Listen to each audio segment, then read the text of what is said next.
I manifest and press to the best and never settle for less, cause I reflect like a bulletproof vest, never the barrel, rockin' a tower, rhyme an hour after hour, got my black beat song to symbolize black power, power to run my rhyme, one of my funky ink crime, taking my time, the stage is mine, give me the mic and I'll be fine, 100% black and I have black, on the attack to max, and text the wax, so the hype tracks, the verb is the word that you heard, not observed, but the devil is self-destruction on the mic is what occurred, when I'm rockin' a funky joint, you know I pinpoint, and it is never a must, I'm getting straight to the point, the double B, capital L, capital A, capital C, and K, got the mind of heart to make me wanna play, if the rhythm is whack, the rhythm is boring me, put a step on your face, I take a trip to Oakland now, come on, take your time, baby. I'm in the house, y'all, take your time, baby. I'm about the red shop, y'all, take your time, baby. Here we go, everybody, here we go.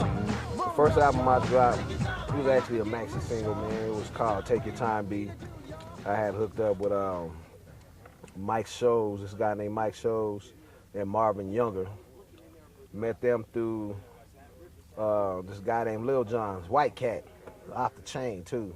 Talking about beats, DJing, and he also taught Big John Blacc how to scratch, really. But that's another story. But I met Marvin through John, and he had this show coming up, and you know what I'm saying, I guess they needed somebody, they was looking for somebody that can put on a good show or whatever, you know what I'm saying. He wanted to hear somebody with some good lyrics. And back then, you know, I was shit.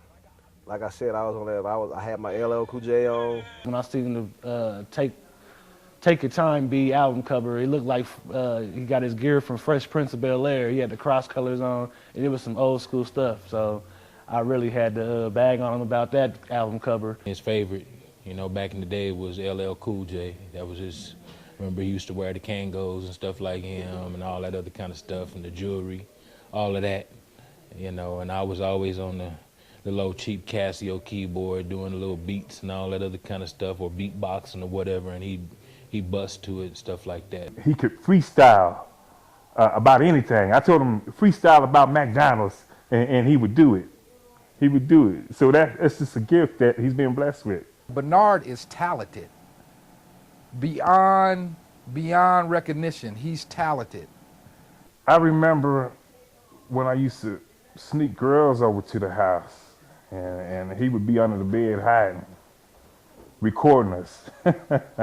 and one particular time, I remember when he recorded me and a young lady, and he made a song out of it. He's like, man, come here, man, I got something I want you to hear, man, and he mixed it in there, and it was me and a lady background. I said, man, you something else. You something else. It's more than just what he put on the albums. It's the brain behind it. You know, anybody could write a song, but he gives a song a personality. I remember he used to walk around campus with a box, nigga, like Radio Raheem and shit, you know what I'm saying? On campus in college with a radio, with tapes and shit, with raps. That's the only nigga in college was running around with raps back then. B Black inspires others by, you know, just staying in the game, the longevity he's been in the game for. You know, he's been in there before, probably, you know, when I was in, you know, elementary school. So he's been around for his longevity. He's gonna take it. That's what he inspires everybody else to. So when I'm his age, I hope I'm still doing what he's doing. So he's just more like he like a Colorado legend, you feel me? So he's more like a teacher. And he just teaches a lot of people a lot of different things about the game, you know? If you're around him for a little while, you'll see how talented he is. He's not a negative person. He gives everybody he judges everybody fairly. Some of his outcomes are, you know, may not be right, but that's with everybody. But he doesn't downgrade anybody.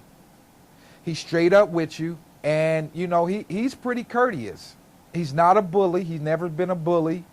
You know, he never tried to beat people out of anything. So, you know, he's a good man. And I've seen him inspire a lot of people, you know. And people have inspired him. And he's inspired me, you know. So it's just a big vicious circle that he continues to keep going, rotating.